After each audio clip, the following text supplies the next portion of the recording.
तो आज का जो मेरा शेयर है वो है Jio financial services limited. I know like सबके पोर्टफोलियो में ये पहले भी था आई थिंक, बट इवेंचुअली इसने इतना गंदा रिटर्न दिया है। लाइक एक साल में अगर आप 5 दिन का देखोगे, चलो मैं दिखाता हूँ आपको, ठीक है। 5 दिन में एक थोड़ा सा अब जंप हुआ, 1 महीने में थोड़ा सा जंप, 6 महीने में गिरावट है, 1 साल में गिरावट है, ठीक है। 1 साल में 35% मतलब डाउन आ गया है share.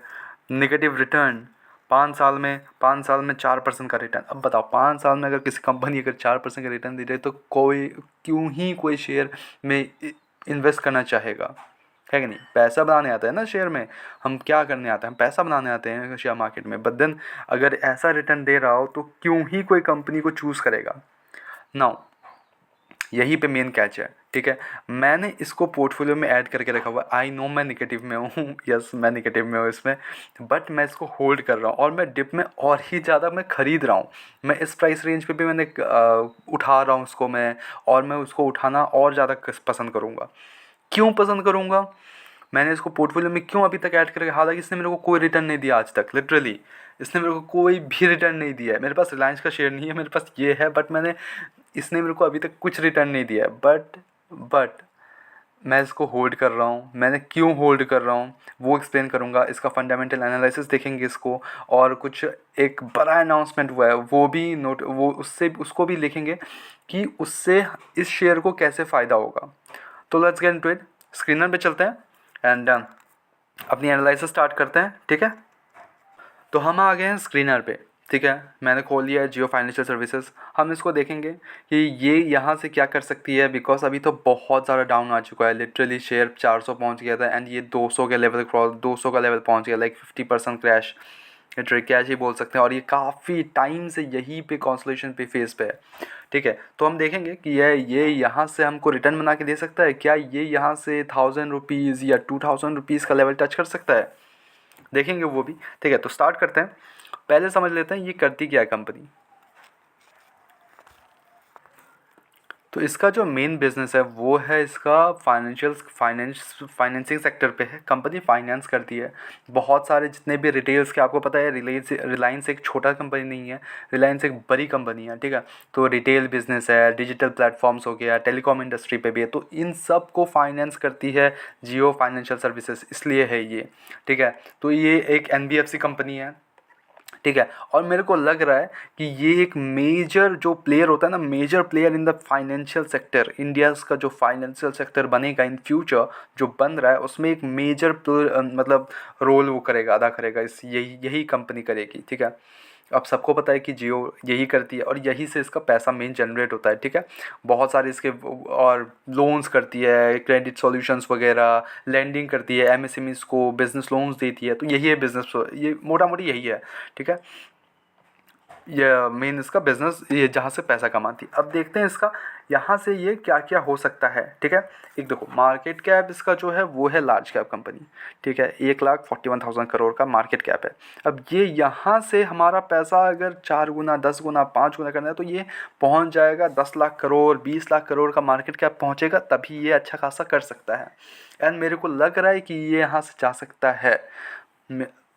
I am hoping for that, because ये कंपनी बहुत ज़्यादा अभी लाइक वास्ट एरिया में घुसने वाली है। अब मैं न्यूज़ के बारे में बताऊंगा आपको, मैं पूरा वीडियो अंत तक देखो तो पता चल जाएगा, ठीक है। अब जो मेन वैल्यू है, अब देखो एक चीज़ आप फोकस करोगे तो करंट प्राइस जो चल रहा है इसका 2023 है, बुक वैल्यू 2016 रुपीज़ का है। तो ये अच्छा खासा उसी प्राइस रेंज पे घूम रहा है जो बुक वैल्यू के आसपास है, ठीक है। डिविडेंड यील्ड अभी तक डिविडेंड वगैरह कुछ नहीं देता है। फेस वैल्यू 10 का है। इंडस्ट्री पी का भी 19 चल रहा है, बट स्टॉक का पी ओवर वैल्यूड है। यस, ये एक मेन कंसर्निंग फैक्टर जो मेरे को इसमें लग रहा है, जो कि है इसका स्टॉक का पी बहुत ज़्यादा हाई है, अभी भी 88 का चल रहा स्टॉक का पी। अगर ये यहाँ से अच्छा खासा एक रिजल्ट दे पाती है जो वैल्यूएशन को जस्टिफाई करेगा, तब जाके ये एक अंडर वैल्यूड शेयर या फिर नीचे आ सकता है, उसके बगैर ये ऊपर ही जाने वाला है, ठीक है। ये हो गया इसका। और देखोगे आर ओ बहुत ही ख़राब है, I know, like 1.55 and R O 1.27, बहुत ही घटिया है, बहुत ही नीचे है। बट मैं इस पर कुछ वो नहीं करूँगा, बिकॉज भाई मोटा भाई है, कुछ भी हो सकता है। अगर ये यहाँ से अच्छा खासा एक न्यूज़ वगैरह कुछ आ जाता है तो ये तो खतरनाक वगैरह कुछ आ जाएगा, ठीक है। अब अभी आ भी चुका है, ठीक है। और डेप्ट है नहीं कंपनी के पास, एनबीएफसी है बट फिर भी डेप्ट नहीं है। ऑपरेटिंग मार्जिन 77 का है विच इज़ वेरी गुड, ठीक है। क्वार्टर रिजल्ट चेक करते हैं हम, मेन यही पे होगा, ठीक है। अब क्वार्टर रिजल्ट देखोगे तो क्वार्टर रिजल्ट उतना अच्छे नहीं आए हैं इस बार, इसके कारण ही शेयर में बड़ी गिरावट हुई, ठीक है। अब जो क्वार्टर रिजल्ट आए वो क्वार्टर लाइक ईयरली जो रिजल्ट थे उससे तो थोड़ा बेहतर थे, बट जो क्वार्टर सितंबर क्वार्टर से दिसंबर क्वार्टर है बहुत ही ख़राब था, लाइक लिटरली बहुत ही ख़राब था, ठीक है। आप अगर देखोगे सो सेल्स में इंक्रीज तो है क्वार्टर ईयरली, बट क्वार्टरली बहुत ज़्यादा ड्रॉप हुआ है, ठीक है। एक्सपेंसेस भी ड्रॉप हुए हैं, ऑपरेटिंग प्रॉफिट घट गया है, प्रॉफिट बिफोर टैक्स घट गया है, ठीक है। प्रॉफिट बिफोर टैक्स तो ईयरली भी घटा है और क्वार्टरली भी घटा है, ठीक है। नेट प्रॉफिट में जब एकदम ही मतलब गिरा हुआ ना नेट प्रॉफिट है, हाफ नहीं मतलब हाफ ही हो चुका है, क्या ही बोलूँगा इस पर मैं, हाफ हो चुका है लिटरली, 50% गिर चुका है नेट प्रॉफिट में। प्रॉफिट एंड लॉस स्टेटमेंट देखते हैं। प्रॉफिट एंड लॉस स्टेटमेंट अभी भी लॉन्च हुआ है, लाइक अभी डीमर्ज हुआ है, रिलायंस से अभी डीमर्जिंग हुआ है, तो अभी तो कुछ नहीं बोल सकते इस पर। बट डीमर्जिंग के बाद भी लाइक मार्च 2023 से मार्च 2024 का देखेंगे तो एक बड़ा जंप है, लाइक ईयरली बेसिस पे अगर देखें तो बहुत अच्छा जंप है, ठीक है। बैलेंस शीट चेक करते हैं, रिजर्व्स इसके पास है, रिजर्व्स तो अच्छा खासा है, रिजर्व्स भरे पड़े हुए हैं, ठीक है। बट ईयरली अगर आप देखोगे तो सब मतलब क्वार्टरली तो एक ड्रॉप है, बट ईयरली अच्छा खासा एक जंप है, ठीक है। इन्वेस्टर्स का भरोसा देखते हैं, देखो मेन यही पे पता चलेगा, ठीक है। अब प्रमोटर्स जो है वो अपने पास माल रखे हुए हैं, ठीक है, माल बेचे नहीं है इन्होंने। अब जो एफ है वो अपना स्टेक बेच चुके हैं, ठीक है। एफ आई स्टेक अच्छा खासा बेचे हैं, मे भी ये यहाँ से फिर से बाई करें, क्या पता। अच्छा खासा अगर बाई कर ले तो अच्छी बात है। एफ आई बिकॉज बड़ी कंपनी पे ज़्यादा फोकस करते हैं कंपनीज, एफ जो है। डी आई एस ने अपना स्टेक बढ़ा लिया है, ठीक है। डी ने अपना स्टेक बढ़ाया है, गवर्नमेंट ने अपना स्टेक बढ़ाया है, पब्लिक ने अपना माल अपनी थोड़ा सा इंक्रीज़ किया है।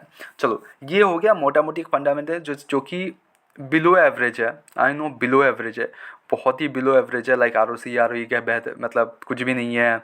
स्टॉक का पी बढ़ा हुआ है, इन्वेस्टर्स में एफ ने माल बेचा है, डी अपना माल 1% से बढ़ा रहे हैं।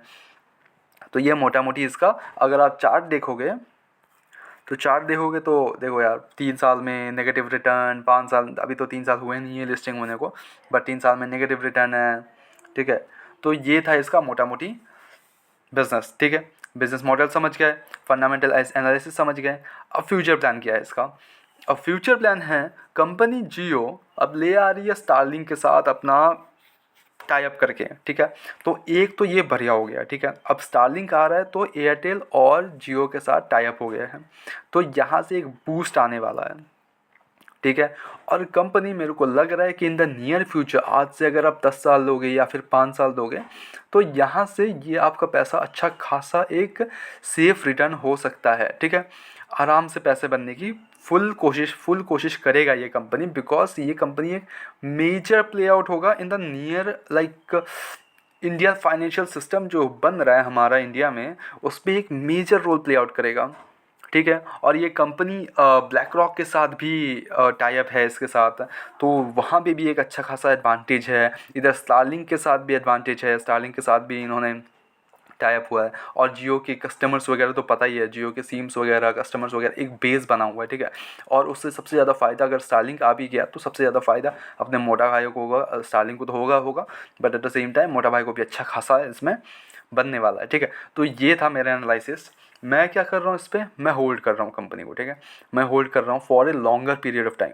मैं इसको लॉन्ग टर्म मतलब अच्छा खासा लॉन्ग टर्म के लिए मैं इसको होल्ड करना चाहूँगा, बिकॉज ऑफ लाइक आज से मैं 10 साल या फिर 5 साल अगर मैंने रख दिए हूँ तो लाइक 1 लाख लगा के रख दिए या फिर 2 लाख ऐसे लगा के बस भूल जाना है, एंड देन 1 साल 5 साल मतलब 5 to 10 ईयर्स के बाद आराम से देखना, तो मे बी वहाँ पे अच्छा खासा पैसा बने हमारा। अब दूसरे कंपनी से बनेंगी, मैं ऐसा नहीं बोल रहा यही कंपनी ग्रो करेगी, नहीं, बट एक मेजर जो प्ले आउट होता है ना कि लाइक इंडियन फाइनेंशियल सिस्टम जो एनबीएफसी इसका बन रहा है, एक फाइनेंशियल सिस्टम जो बन रहा है अभी, म्यूचुअल फंड्स हो गए, ये म्यूचुअल फंड्स में भी घुसने वाली है, न्यूज़ देखे थे कुछ बिकॉज ये ब्लैक रॉक के साथ टाइप हुआ है तो ऑब्वियसली म्यूचुअल फंड्स में घुसेंगे, तो वहाँ पे एक प्ले आउट होगा, वहाँ से इनकम जनरेट होगा, काफ़ी टाइप जगह से इनकम जो जनरेट होगा वो यहाँ पे एक अच्छा खासा रोल अदा करेगा इन द नियर फ्यूचर। मैं अभी का बात नहीं बोल रहा हूँ कि आज से 5 साल बाद हो जाएगा या फिर एक साल बाद ही हो सकता है, मे बी अगले साल ही हो जाए, मे बी 5 साल लग जाए। तो आपको क्या करना है, अगर आपके पास है तो होल्ड करो, अगर नहीं है तो क्वांटिटीज़ में उठाना स्टार्ट कर सकते हो। आपकी कम क्वांटिटीज़ में उठा रहे हैं इसको, ठीक है, एंड लॉन्ग टर्म के लिए होल्ड करेंगे, बस यही सोच लो आप, बस कि लॉन्ग टर्म के लिए होल्ड करेंगे, हमको बेचना नहीं है, हम लॉन्ग टर्म के लिए खिला रही है, ये मेन चीज़ होगा। अगर आप ले रहे हो तो यही मेरा तो राय होगा। एंड कोई बाय एंड सेल रिकमेंडेशन नहीं है, मैं खाली सजेशंस देता हूँ। आपको क्या करना है, आपको सजेशंस पे रिसर्च करनी है, अपनी रिसर्च करनी है, उसके बाद ही आप इन्वेस्टमेंट करना, ठीक है। ये नहीं कि बस बोल दिया तो मैंने बस इन्वेस्ट कर लो, नहीं, ऐसा नहीं हो सकता। आपने बस आप बिकॉज उतना पेशेंस दिखाना पड़ेगा आपको चेकआउट्स करते रहेंगे, मैं तो अपडेट करते रहूँगा आपको, ठीक है, कंपनी के बारे में। और मैं बहुत सारे वीडियोस अपलोडेड है, प्लीज़ गो थ्रू इट, एक बार देख लो, आपको भी काफ़ी कुछ सीखने को मिलेगा, ठीक है। एंड मैंने काफ़ी शॉर्ट्स डाले हुए हैं, आप वो भी चेकआउट कर सकते हो। मार्केट के बारे में मैं शॉर्ट्स डालता हूँ, कल का क्या मार्केट होगा या फिर आज का क्या मार्केट था, मैं ऐसे करके शॉर्ट्स वगैरह भी डालता हूँ। तो और बहुत सारे शॉर्ट्स अपलोड है, डिविडेंड्स के बारे में मैं बताता हूँ, ठीक है। तो आप please go check it out and channel को सब्सक्राइब कर दो, थोड़ा मोटिवेशन दे दो, वीडियो को लाइक कर दो और थोड़ा मोटिवेशन मिल जाएगा, ठीक है। तो यही था मेरी फुल एनालिसिस जियो फाइनेंशियल सर्विसेज के ऊपर। मैं क्या कर रहा हूँ, I am holding this company and मैं होल्ड कर रहा हूँ इसको for a longer period of time. आज के लिए नहीं, मैं इसको बहुत लॉन्गर टाइम, मे बी मेरे बच्चे के लिए ये सब बहुत लंबा वाला वे हो गया कि लाइक उनकी जब एज होंगे तब वो देख लेंगे ऐसे वाले, ठीक है। तो यही था मेरा आज का फुल एंड मैं काफ़ी सारे वीडियोस प्लान्ड है, मैं उस पर वीडियोस बना रहा हूँ, जैसे हो जाएगा मैं आई विल अपलोडेड, ठीक है। तो उसके लिए चैनल को सब्सक्राइब करके रखो, नोटिफिकेशन ऑन करके रखो ताकि आपको मिलते रहे जो भी मैं अपलोड करता रहूँ। तो मिलते हैं नेक्स्ट वीडियोस में, तब तक के लिए bye bye and peace and signing of.